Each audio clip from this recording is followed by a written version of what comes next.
जिसको कमा कमा के मर गए उसी को तुम्हारी छाती पे पटका कि ये रुपया किसी काम का नहीं दादा, कर लिया सो काम है, भज लिया सो राम है, और दे लिया सो दान है। ये शिव महापुराण की कथा यही सीख देती है। इसलिए तो शंकर जी शमशान में बेफिक्र होकर रहते हैं कि अलमारी हो तो चाबी लगाना पड़े, अपन तो खुला छोड़ो और घूमने चलो। का मतलब आग लगे बस्ती में, अपन रहो मस्ती में।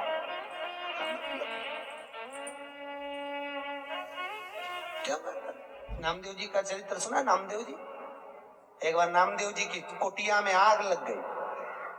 गांव के लोग इकट्ठे हुए, उन्होंने नामदेव जी के घर में से गद्दा वगैरह चटाई वगैरह निकाल ली, थोड़ी किताब। नामदेव जी आए, उन्होंने देखा आज तो मेरी कुटिया में आग लग गई।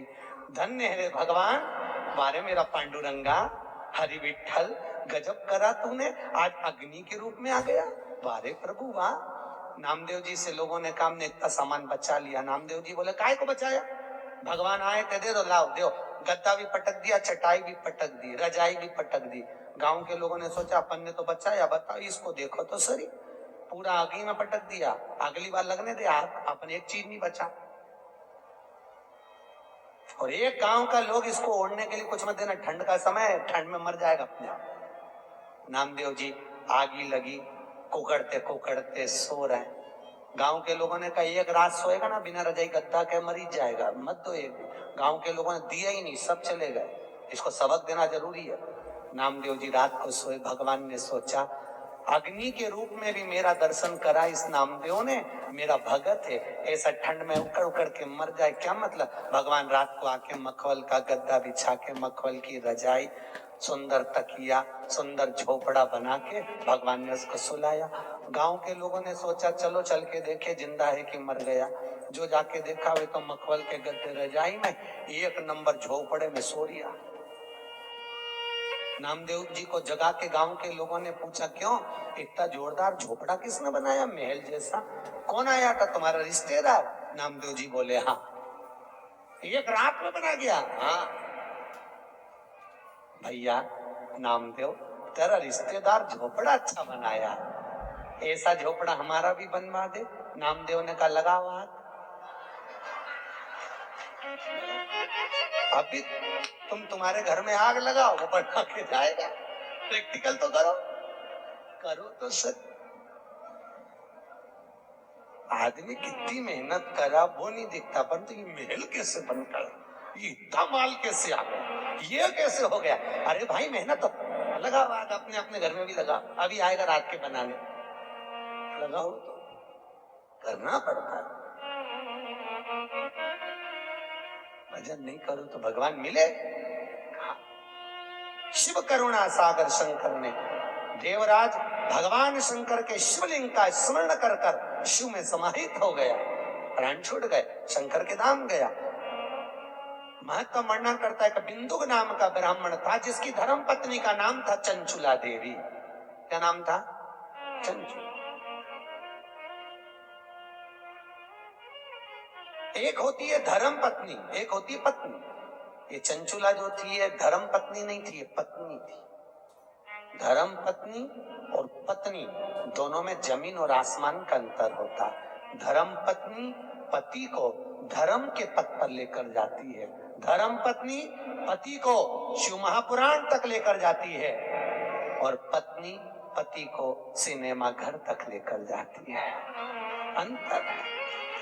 पत्नी पति को शॉपिंग मॉल तक लेकर जाती है, पत्नी पति को मायके तक लेकर जाती है, और धर्म पत्नी पति को कहती है चलो सालसर भवन में कथा चल रही है, चलो। रोज प्रतिदिन कहती है। आपसे निवेदन है 7 दिन में 1 दिन धर्म पत्नी का फर्ज अदा करना।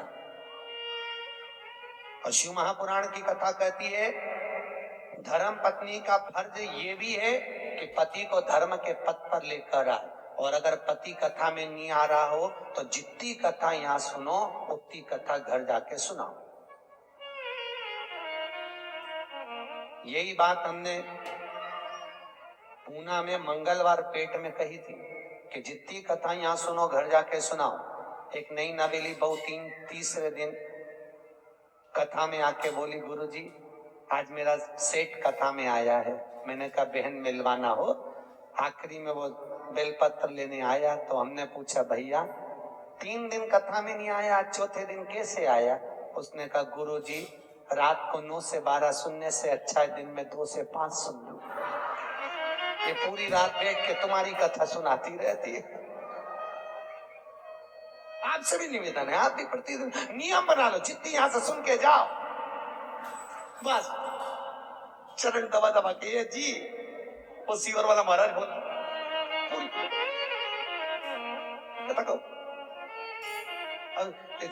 पूरी 4-5 दिन में 7 दिन में एक दिन धर्म पत्नी का फर्ज अदा करिए। धर्म पत्नी का फर्ज, और वो धर्म पत्नी का फर्ज है पति को। देखो इनके नाम के आगे कहीं नहीं लिखा वेद व्यास जी ने। कोई महाराज यहाँ पर आके बोला कभी कथा में कि धर्म पति?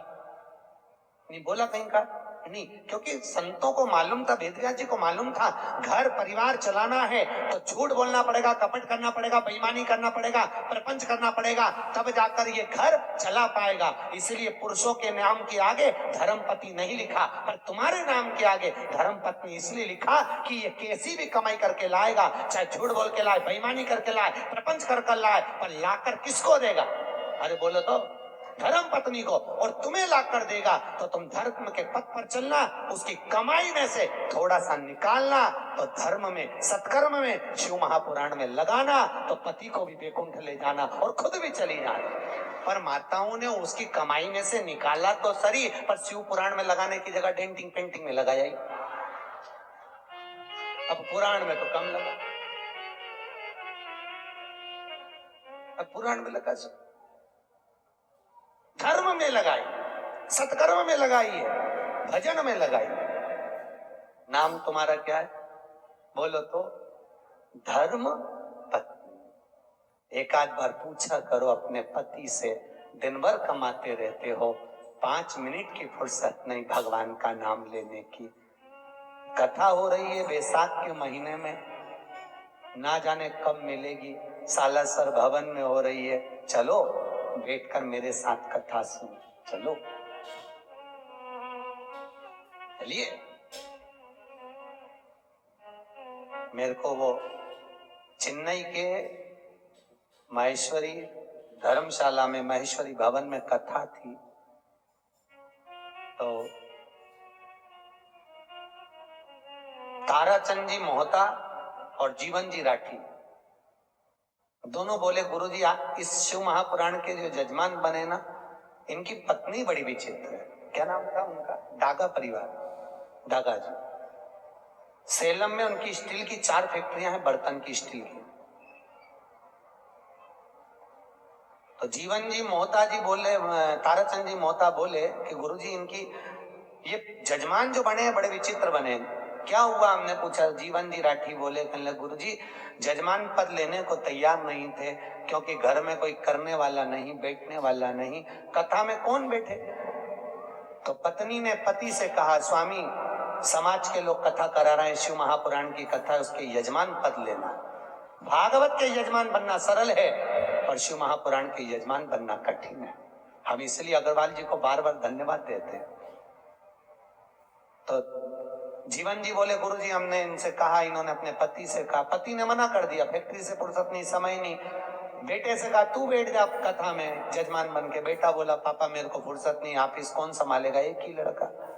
इतने में पत्नी को गुस्सा आया और पत्नी ने कहा स्वामी ये बताओ तुम कथा में नहीं बैठ सकते यजमान बन करके, तू बैठ जा, मैं पैसा दे देता हूँ जजमानी का, जितना भी लगे तू बैठ। पत्नी कहने लगी मैं तुम्हारे बिना नहीं बैठूंगी, पर ये बताओ स्वामी।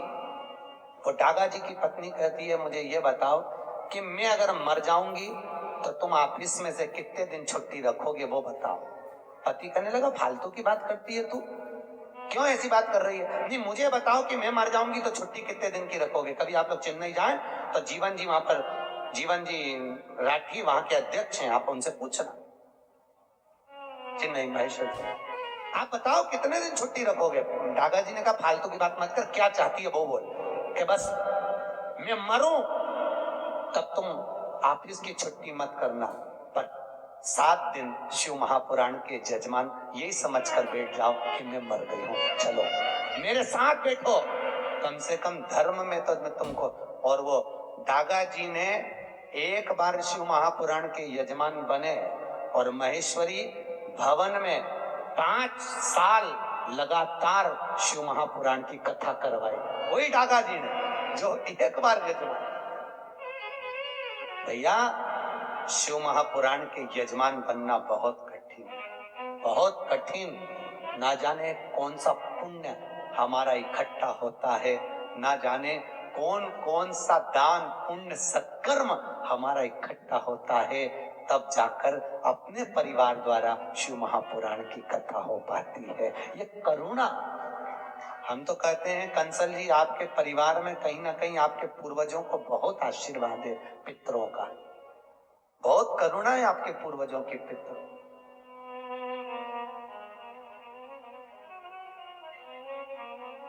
और कथा भी लेने आए तो हमारे वो नीरज भैया सीधे उज्जैन पहुंच गए, महाकाल की नगरी में। हमारी शिवपुराण चल रही थी महेश्वरी महिला मंडल की, सीधे वहां भाभी जी और दोनों नीरज भैया दोनों आ गए। उनके साथ में उनकी एक बुआ जी भी थी, वो भी साथ में। कहे गुरु जी कथा लेना है। हमने कहा कहाँ लेना है? कहे गुलबर्गा। कौन सी कथा लेना है? कहे शिव महापुराण। हमने पूछा ये बताओ शिव पुराण का मन में किसकी आया, पहले ये बताओ। तो क्या हमारे पापा के मन में बहुत है शिव महापुराण। हमने कहा समझ गए। हमने कहा ये शंकर के शिवलिंग से चिपका है और ये फेविकॉल का मजबूत जोड़ है। एक बार जो लग गया शिव से फिर वो छूटता नहीं। जो लग गया शंकर छोड़ता नहीं। और हम तो आपसे भी कर रहे हैं, मौका मिले शंकर की कथा को श्रवण करने का, बाबा महेश की कथा को श्रवण करने का, भगवान शिव की शिव महापुराण श्रवण करने का, एक क्षण की देरी ना करें। सुनो, क्षण भर सुनो, आधी में पुनि भले थोड़ा सा। बिंदु की धर्मपत्नी चंचुला देवी धर्म से दूर थी, सत्कर्म से दूर थी, भगवान की कथा से दूर थी। बिंदु को जो कमा कर लाता वो चंचुला देवी को देता, पर चंचुला का चित्त नहीं लगता। एक दिन बिंदु धन तो लाया, प्राण छूट गए, पर चोरी का धन लाया था, इसलिए प्रेत योनि में चले गया। प्रेत योनि में चले गया, भटकता रहा। चंचुला देवी को लगा क्या करूं? अब चंचुला देवी बेधव्य हो गई, विधवा हो गई, क्या करा जाए? पूरे नगर के लोग मिलकर आनंद से काशी विश्वनाथ की नगरी में दर्शन करने जा रहे हैं। कहां जा रहे हैं? जम के बोलो। काशी। काशी जानते हो? सब जानते हो? ठीक।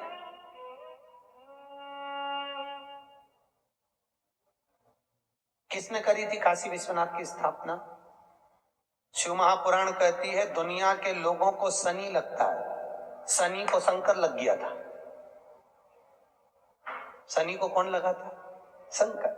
जब शनि महाराज ने अपनी माता को चरण का प्रहार करा और माता ने श्राप दे दिया, शनि जा तो तेरे पांव से अपंग होगा। शनि की आंख में आंसू भर गए। देवर्षि नारद से पूछा मैं कहां जाऊं? देवर्षि नारद ने कहा अगर तुम अपने अपंग पांव को भी ठीक करना चाहते हो तो एक है जो तुमको अपंग पांव से भी ठीक कर सकता है। कौन? तो के वो शंकर। जाओ गंगा के तट पर जाकर शंकर के शिवलिंग की स्थापना कर कर उसकी आराधना करो। और शनि महाराज ने जाकर गंगा के तट पर काशी में भगवान शंकर का शिवलिंग बनाकर उसकी आराधना करी। और जब आराधना करी तो शिव जी ने प्रकट होकर शनि महाराज के चरण को ठीक करा, तो चरण से शनि ने चलना प्रारंभ करा। आज भी नियम है, जिसको ढैया लगा हो, 7.5 लगा हो, जिसको ढैया 7.5 आदिक शनि परेशान कर रहा हो, एक काजल की डिब्बी ले लो, 21 बार उतारो। जहां जंगल में, वन में, किसी बगीचे में कोई नहीं हो, किसी भी पेड़ के नीचे इतना खड्डा करके काजल के डिब्बी को काशी विश्वनाथ का नाम लेकर दबा दो और मिट्टी डाल दो, जिंदगी में कभी शनि परेशान नहीं कर सकता, कभी भी, पूरे जीवन में कभी शनि परेशान नहीं कर। इसलिए कहते हैं दुनिया को शनि लगे और शनि को शंकर लगे। शनि को सारे नगर के लोग काशी चले। काशी जानते हो ना, अभिमुक्त नगरी काशी, मोक्ष नगरी काशी। माता पार्वती जी ने शिव जी से केवल 2 वर मांगे थे, केवल 2 वर माता पार्वती ने मांगे शंकर भगवान से। पहला वर माता पार्वती ने शिव जी से मांगा था, भोलेनाथ वर दीजिए कि जिस पति पत्नी में आपस में झगड़ा हो उसमें प्रेम बढ़े। भगवान शिव ने कहा तथास्तु। आज भी नियम है, पति और पत्नी अगर आपस में झगड़ा करते हैं तो उनमें प्रेम बढ़ता है। तुम देखना, अच्छा प्रैक्टिकल करके देखना। पति झगड़ा करके चले जाए ऑफिस दुकान, तो वहां से आते से पूछेगा क्यों रे तेरी मम्मी कहाँ है, तुरंत पूछे। इतना झगड़ा करके गया है तो पूछे ही मत कि पत्नी कहाँ है, पर आते से पूछेगा कहाँ है। और माता पार्वती ने दूसरा वर मांगा, भोलेनाथ जी वर दीजिए कि काशी में जो मरेगा उसको गुरु मंत्र आपको देना पड़ेगा। शंकर भगवान ने कहा पार्वती कैसी मूर्खों की तरह बात करती है, काशी में मरने वाले को गुरु मंत्र मैं दूं, ये कैसे हो सकता, कैसे होगा, ये हो नहीं सकता, ये कभी नहीं होगा। पार्वती जी बोली, जिद पे अड़ गई माता पार्वती ने। भोजन करना बंद कर दिया, पानी पीना बंद कर दिया, कुछ ग्रहण ही नहीं करती माता पार्वती। शिव जी को लगा कि ये प्राणों को त्याग देगी। शंकर भगवान ने कहा पार्वती मैं तुझे वर देता हूं कि काशी में मरने वाले को गुरु मंत्र मैं दूंगा। पार्वती ने कहा मुझे कैसे मालूम पड़ेगा कि आपने गुरु मंत्र दिया, तो तू बता क्या करना है। पार्वती जी ने कहा प्रभु आपसे वर मांगती हूं कि काशी में मरने वाले के सीधे कान में आप गुरु मंत्र देना और कान को मोड़ देना, तो मैं समझ जाऊंगी कि काशी में मरने वाले को आपने गुरु मंत्र दे दिया। शंकर जी ने कहा तथास्तु। तो आज भी प्रमाण है, काशी में मरने वाले का सीधा कान अपने आप टेढ़ा हो जाता है। आज भी प्रमाण, जिसके काशी में प्राण छूटते हैं उसका सीधा कान अपने आप टेढ़ा हो जाता है, अपने आप। पहले हमको भी विश्वास नहीं हुआ था कि शिव पुराण में ऐसा लिखा है, ऐसा होता है क्या। जब हम काशी में महेश्वरी भवन में कथा करने के लिए गए तो सब पूरी मंडली को लेकर हमने कहा चलो आज शिव महापुराण में लिखा है कि काशी में मरने वाले का सीधा कान टेढ़ा हो जाता है, चलकर देखें। पहुंचे मणिकर्णिका के घाट पर। भारत की भूमि के सबसे ज्यादा मुर्दे वही जलते हैं। अपने यहाँ गाड़ी ओवरटेक करती है, वहां मुर्दे ओवरटेक करते हैं, लोग मुर्दा लेके भागते हैं। मणिकर्णिका का घाट, लाइन लगी मुर्दों की, परिवार के लोग बैठे। हमने एक मुर्दे वाले से पूछा भैया हमको इनका मुंह देखना है। क्या देख लो। हमने कपड़ा हटा के देखा मुंह, तो उसका तो कान सीधा था। हमने कहा बताओ पोथी में तो लिखा है कि काशी में मरने वाले का सीधा कान टेढ़ा हो जाए, यहाँ तो सीधा है। और आगे गए, हमने कहा हो सकता है कुछ गड़बड़ हो। आगे गए तो उसका भी कान सीधा, और आगे गए उसका कान टेढ़ा, फिर आगे गए तो उसका सीधा, फिर आगे वाले का फिर कान टेढ़ा। हम तो चक्कर में पड़ गए, किसी का सीधा किसी का टेढ़ा। हमने पूछा भैया ये मुर्दा कहाँ का है, तो क्या यहाँ से 40 किलोमीटर दूर का। और जिसका कान टेढ़ा था उसका पूछा ये मुर्दा कहाँ का है, तो के काशी की वो कॉलोनी का। समझ में आ गया कि काशी में मरने वाले का सीधा कान टेढ़ा हो जाता है, दूर मरने वाले का। ऐसा कोई है 33 करोड़ देवी देवता में कोई देवता ऐसा नहीं कि मनुष्य के कान में आकर गुरु मंत्र दे दे, पर एक है मेरा काशी विश्वनाथ जो कि गुरु मंत्र भी प्रदान कर देता है।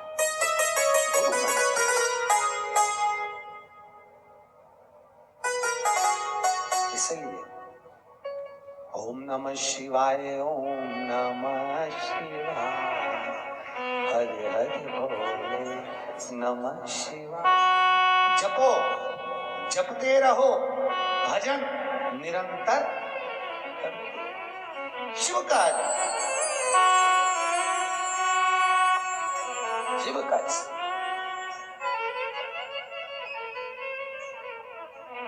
भगवान की भक्ति को धारण कर।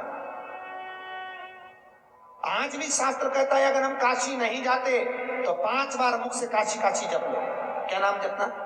काशी काशी। हम तो कहते अपनी छोरी का नाम रख दो काशी भाई।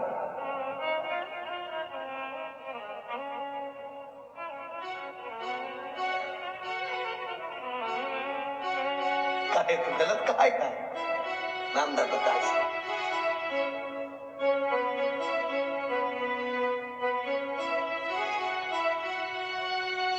काशी काशी 5 बार बोल लेती हो, उसको यम के दूत पकड़ ही नहीं सकते। काशी काशी बोल लेने पर यमराज बंदी बनाने नहीं आता, फिर आता है तो मेरा महाकाल, मेरा ठाकुर, मेरा, क्योंकि शिवजी जिसको भेजेंगे, नारायण को भेज जाता नारायण आ जाएंगे, ब्रह्मा को भेजा तो ब्रह्मदेव आ जाएंगे। ये तो अपनी मर्जी, अपन को 4 व्हीलर में जाना है कि 2 व्हीलर में जाना है। ऐसे तो यमराज भी आता है ब्लैक कलर की स्कॉर्पियो पे,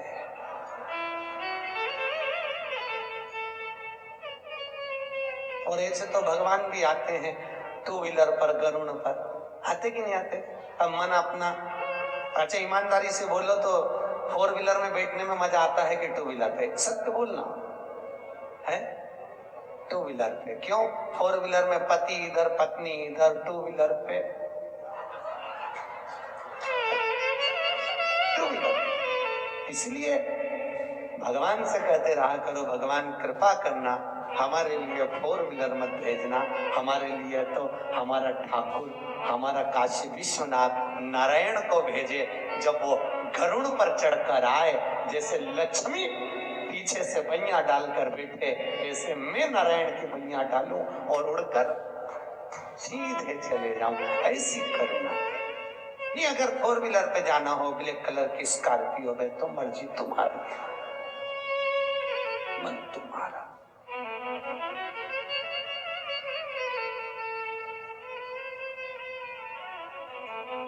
इसीलिए हमारे भगत कहते हैं कि तू ही आना रे गोपाल, मन्ने लेने तू ही आना।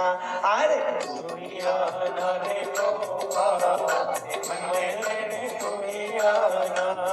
ओ मन्ने लेने तू ही आना, के मन्ने लेने तू ही आना, मन्ने लेने तू ही आना, ओ मन्ने लेने तू ही आना। अरे आना रे गोपाल, मन्ने लेने तू ही आना। आना रे गोपाल, मन्ने लेने तू ही आना।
आना ओ नवमी मत आना गाना लक्ष्मी मत आना नवमी मत आना गाना लक्ष्मी मत आना आना देखो आना शिवा मने तुई आना आना एकादशी मन लेने तुई आना ओ मने तुई आना मने लेने तुई आना मने लेने तुई आना मने लेने तुई आना अरे तुई आना रे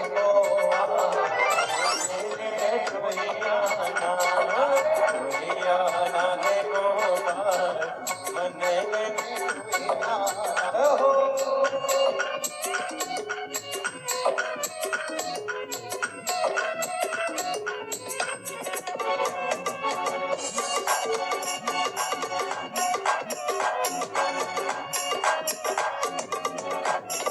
बड़े भाव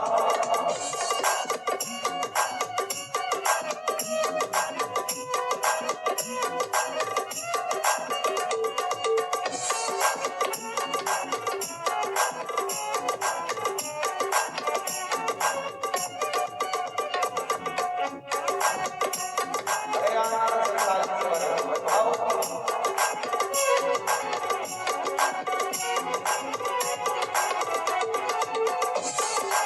गोपी मंगला गाना वाले मंगलाना गोपी मंगलाना गाना वाले मंगलाना गाना वाले मंगलाना गोपी मंगलाना गाना वाले मंगलाना बोला बोला लाना लाना के मने लेने तुई आना लाना राधा सा मने लेने तुई आना ओ मने लेने तुई आना के मने लेने तुई आना मने लेने तुई आना ओ मने लेने तुई आना अरे तुई आना रे तुई आना रे गोपाल मने लेने तुई आना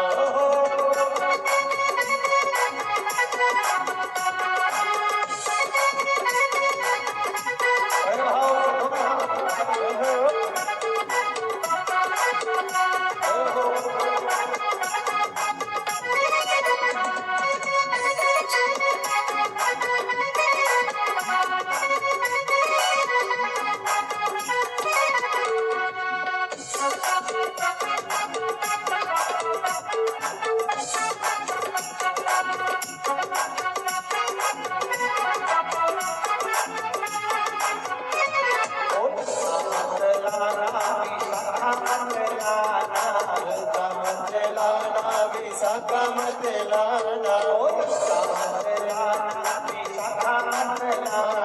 ललता मत लाना विशाखा मत लाना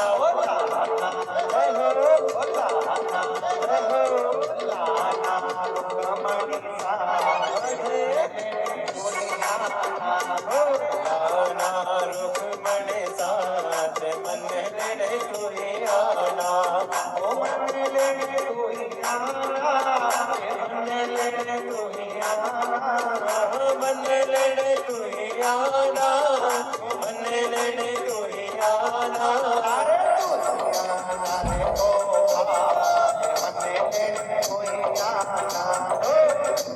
आना रे गोपाल मन लेने तुई आना अरे आना रे गोपाल मन लेने तुई आना तुई आना रे गोपाल मन लेने तुई आना मन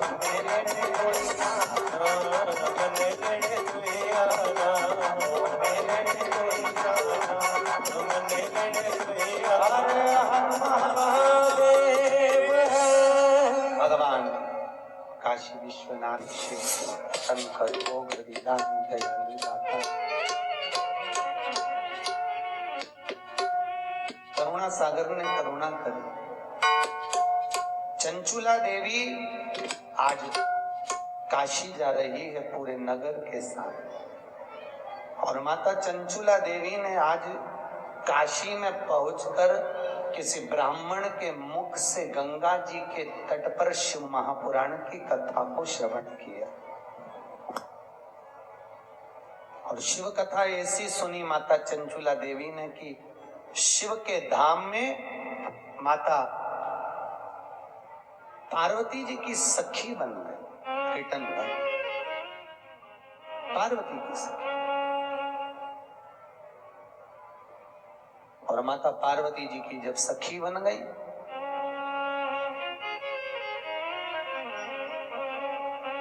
चंचुला देवी की आंख में आज आंसू है। पार्वती जी ने पूछा, चंचुला क्या बात है चंचुला,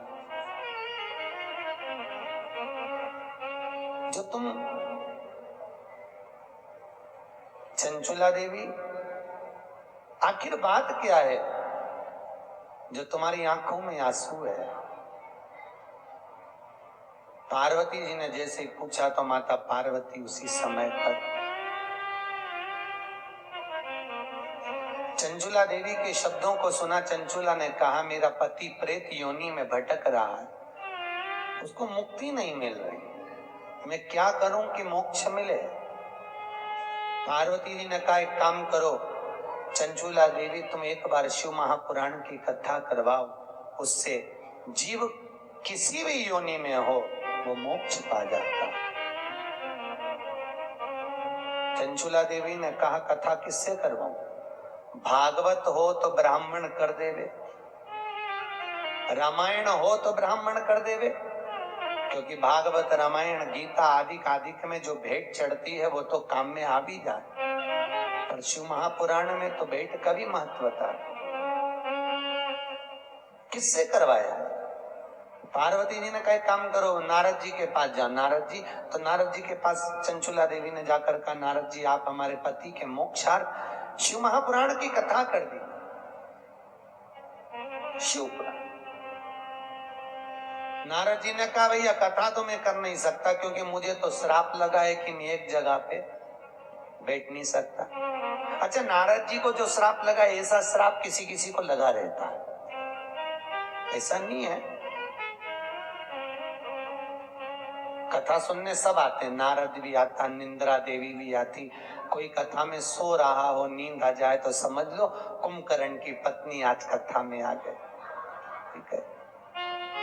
और कोई कोई व्यक्ति फिर आए फिर जाए, फिर आए फिर जाए, फिर आए फिर जाए, समझ लो उसमें नारद भरा गया है, क्योंकि नारद को श्राप लगा, एक जगह नहीं बैठ सकता।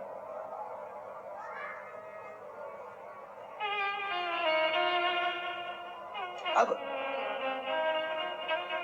नारद जी बोले, कथा में नहीं कह सकता, मेरे को श्राप है, मैं एक जगह पर नहीं बैठ सकता, तो फिर कथा कौन कहेगा? नारद जी ने बोला, मेरा जो मित्र है तुमरू का, क्या नाम है? तुमरू का, वो कहे। तुमरू जी को देखा? आपके क्षेत्र में शंकर जी के मंदिर जो होते हैं बड़े बड़े साउथ के, उसमें भगवान के मंदिर में दो मूर्तियां दरवाजे पे मिलती है। एक नारद जी बीणा लेकर खड़े हैं और एक घोड़े का मुंह लगा है और गले में बीणा पड़ी हुई है, करताल रखा है। देखा है ऐसी मूर्ति का दर्शन करा? तो जो इधर खड़े हैं वो नारद जी हैं, जो घोड़े का मुख लगा है बीणा हाथ में है वो तुमरुका जी, वो नारद जी के मित्र तुमरुका। शास्त्र कहता है, जिस नारी का गर्भ ठहरने के बाद 2-3 महीने में वापिस अबॉर्शन हो जाता हो, वापिस बार बार बच्चे गिर जाते हैं और बच्चा पूरा नहीं होता हो, उस नारी को उसकी आकृति के बराबर का जो लच्छा होता है, हाथ में बांधते हो नाड़ा, वो लच्छा नाप लेना चाहिए और नारियल के ऊपर, श्रीफल के ऊपर उसको लपेटना चाहिए। जो नारी का गर्भ ठहर रहा है, गर्भ गिर रहा है, उस नारी का नाम और गोत्र बोलकर लच्छे को लपेट लो। शंकर जी के मंदिर में तुमरुका जी का नाम लेकर वो श्रीफल रख कर आ जाइए, फिर नारी का गर्भ कभी नहीं गिरता, बच्चा स्वस्थ पैदा होता है, स्वस्थ जन्म लेता है। तुमरुका जी के नाम का इतना प्रमाण होता है। जो बच्चा रात में गंदगी करता हो, सूसू कर देता हो, बच्चे को सुध नहीं रहती हो, माइंड से बच्चा विकलांग हो, पढ़ने में चित्त नहीं लगता हो, विद्या में कमजोर हो, तो शंकर जी के शिवलिंग के पास में जाकर उस बच्चे का नाम लेकर शिव जी के शिवलिंग पर चंदन से ओम बना दो उस बच्चे का नाम लेकर, और तुम रुका जी का नाम लेकर ओम बनाने के तुरंत बाद जल चढ़ा दीजिए। वो बच्चा रात में गंदगी करना, सुसु करना बंद कर देता है। तुम रुका जी का, तुम रुका जी के नाम का इतना प्रमाण है। तुम रुका, क्या नाम है? चम के बोलो, तुम रुका, तुम रुका। तुम रुका जी ने कहा चंचुला देवी कथा तो कह दो, मैं मना नहीं है, पर एक बात बताओ कथा का यजमान कौन बनेगा? चंचुला देवी ने कहा मैं बनूंगी। नहीं नहीं, अगर शिव महापुराण का यजमान कोई बने तो पति और पत्नी बैठकर अगर कथा का रसपान करें तो मैं कथा कहूं। इतने में चंचुला देवी तो आंख में आंसू भर दी, मैं बेधब्बे में कैसे जजमान बनूं? अब जजमान कौन बनेगा? जजमान किसको बनाया जाए? बड़ी आंख में रोती हुई आई पार्वती ने कहा चिंता क्यों करती है, शिव की कथा है, शंकर जी से विनती कर। शंकर जी से विनती करी। अब देखो शंकर जी से जब विनती करी तो भोलेनाथ ने पूछा बोल चंचुला क्या चाहती है? चंचुला देवी बोली भोलेनाथ, हे विश्वनाथ, हे ठाकुर, हे मेरे शंकर, करुणा करिए, मेरे शिव महापुराण का कोई जजमान नहीं मिल रहा। शिव जी ने कहा क्यों चिंता करती है, सारी पुराणों का एक ही तो यजमान है, वो मैं स्वयं। देखो भागवत का यजमान है राजा परीक्षित, ठीक है, एक मनुष्य। राम कथा के यजमान है पक्षी, गरुण। और शिव महापुराण का अगर कोई यजमान है तो स्वयं, अरे बोलो तो शंकर है, स्वयं। शिव जी ने पार्वती से कहा चलो पार्वती तैयार हो जाओ। पार्वती ने कहा तैयार कहां जाना है? श्रृंगार करो। पार्वती जी बोली मैं ये फूलों का श्रृंगार करती हूँ, मेरे को कौन सा श्रृंगार करना है, ये फूल छोड़, आज तो दूसरा श्रृंगार कर। पार्वती दूसरा श्रृंगार करने गई, भोलेनाथ जी भी सजने गए। पार्वती और शिव को श्रृंगार में सजने में सजकर जब आए 16 दिन लग गए। कितने दिन? 16 दिन तक शंकर पार्वती तैयार हुए, और जैसे ही आए नारद जी ने और चंचुला देवी ने जब दर्शन करा आंख थकित रह गई। आज भोलेनाथ जी का वो स्वरूप ही नहीं था। शिव जी ईश्वर जी गणा बन गए और माता पार्वती गौर बन गई। आज भी 16 दिन की गणगौर हमारे मारवाड़ियों में पूजी जाती है, आज भी 16 दिन शंकर पार्वती को सजने में लगे थे। कितने दिन? 16 दिन। इसलिए गणगौर कितने दिन की? हमारे बच्चे पूछते हैं मम्मी ये दोनों कौन है, आखिर है कौन? माँ कहती है बेटा ये शंकर ये पार्वती। तो बच्चे पूछते हैं मम्मी शंकर जी तो जटा वाले, फिर इन्हें फेटा मेटा क्यों बांधा? इतनी माला माला जली का कपड़ा इतने जोरदार, ये कैसे बन गए? और माता पार्वती तो फूलों का श्रृंगार करती है, फिर सोना चांदी हीरा पन्ना क्यों पहना? तो माता पार्वती जब कथा सुनने के लिए गई थी तो 16 दिन तैयार हुई थी। शंकर जी 16 दिन तैयार हुए। भगवान शिव ने जो 16 दिन श्रृंगार करा वो पुरुषों का 16 संस्कार हुआ, और माता पार्वती ने जो 16 दिन श्रृंगार करा वो नारी का 16 श्रृंगार हुआ। 16। ईश्वर जी और गोरा जी यहाँ पूछते हैं गणगौर करते हैं कि नहीं करते? करते हैं। तो बच्चे पूछते हैं मम्मी ये कौन है? तो कहो उनको ये शंकर पार्वती। शंकर पार्वती कब बने? तो ये ईश्वर जी ये गोरा जी शिव महापुराण की कथा सुनने जब तुम रुका जी के दरवाजे पर गए थे, दोनों 16 दिन तक तैयार होकर गए थे। हमारा तो जजमान से निवेदन है 7 दिन की कथा सुनने बैठो तो शंकर पार्वती की गादी पर बैठकर सुन रहे हो, ईश्वर जी गोरा जी बनकर सुन रहे हो, अच्छे जोरदार खूब झामर झुमके की साड़ी माड़ी, ऐसा जोरदार बोर नथनी झुमका कर दो ना, ऐसा सब पहन के, और जजमान से भी निवेदन है बढ़िया जरा माले में कंठी मंठी जोरदार तुर्रा तुर्री लगा के कथा सुनना चाहिए। है ये कोई भागवत थोड़ी ना है कि सुखदेव जी सुना रहे हैं और परीक्षित जी एकांत में बैठ के गंगा के तट पर पाने के लिए मोक्ष सुन रहे हैं। यहाँ तो ईश्वर जी और गौरा जी बनकर श्रवण करो और जीवन को सार्थक करो। और आपसे भी निवेदन है, एक से बढ़कर एक साड़ियां धरी अलमारी में, सब धरी की धरी रह जाएगी, कब पहनोगे? कोई कोई साड़ी तो अभी तक नहीं निकली, निकालो और 7 दिन शिव महापुराण में पहन पहन के आ जोरदार श्रृंगार करो, जोरदार। अभी ईश्वर जी और गौरा जी शिव महापुराण की कथा को श्रवण करने के लिए आ रहे हैं। जोरदार ताली बजाएं ईश्वर जी गौरा जी के लिए। ईश्वर जी और गौरा जी गणगौर पधार रही है।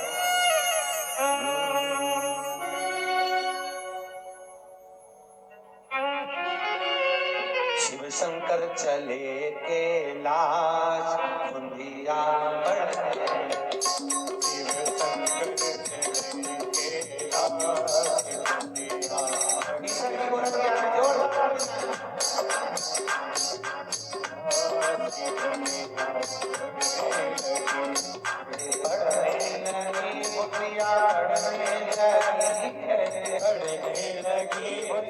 पढ़ने लगी है,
माला वनमाला मुंडमाला धारी ओ भोले मुंडमाला धारी त्रिपुरारी कंसारे त्रिपुरारी कंसारे हरे माला धारी ओ हरे हरे हरे महादेव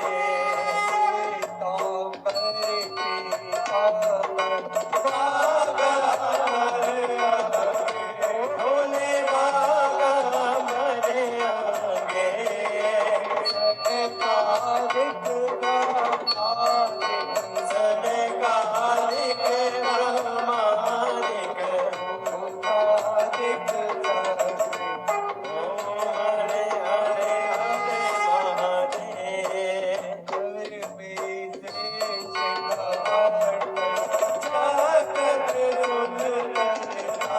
भोले जाके त्रिशूल धरता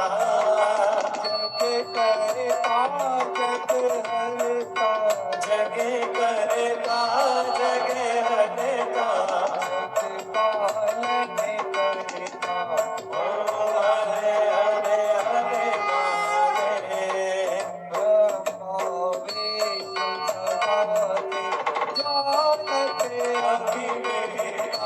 भोले जानते अभिवेका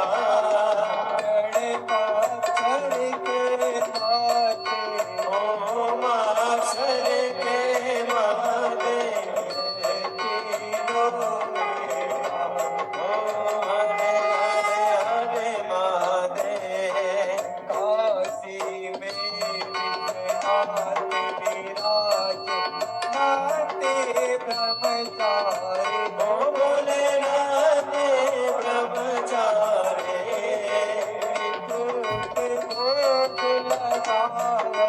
रुचि रुचि भोग लगावत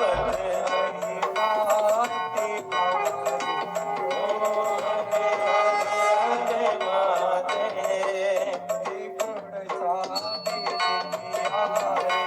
जो कोई नरे गावे बोले जो कोई नरे गावे शपथ हरार स्वामी ओ हरे हरे हरे महादेव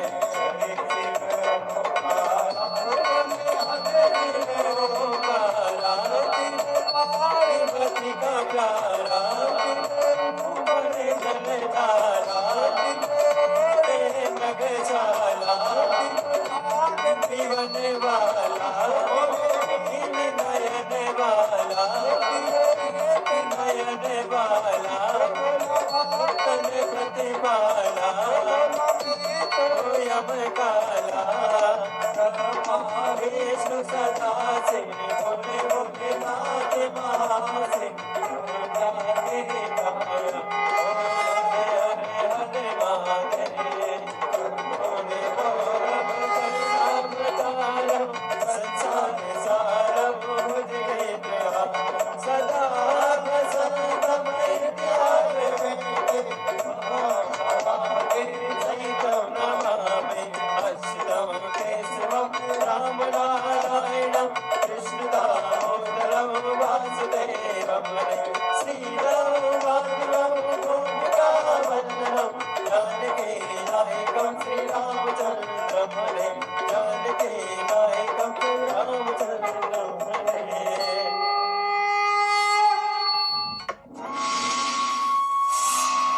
कल्लू जी ठाकुर जी तुलसा जी के विवाह के उपलक्ष्य में कार्तिक के पावन महीने में विशाल 108 श्रीमद् भागवत कथा का आयोजन पूज्य गुरुदेव पंडित श्री प्रदीप जी मिश्रा की जन्मस्थली सीहोर मध्य प्रदेश में दिनांक 14 से 20 नवंबर 2018 को किया जा रहा है। अतः इस पुनीत पावन भगवान के विवाह के उपलक्ष्य में आप भागवत पोथी बिठा सकते हैं एवं भगवान के विवाह में सम्मिलित होने का पावन अवसर पा सकते हैं। आप सह परिवार अवश्य पधारें। संपर्क सूत्र है 9893825777 70007129991 9993329923।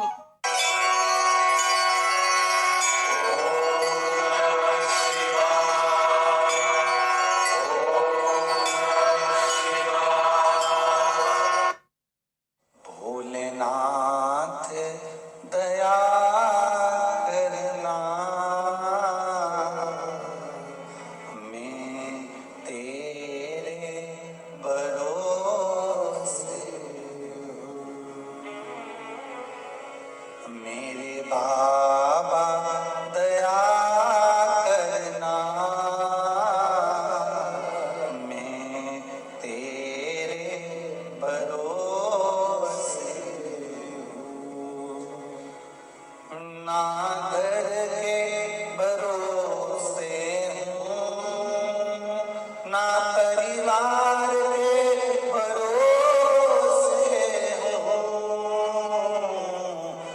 ना घर के, सब बोलिए, ना घर के भरोसे ना परिवार के भरोसे हो। मेरे बाबा दया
मेरे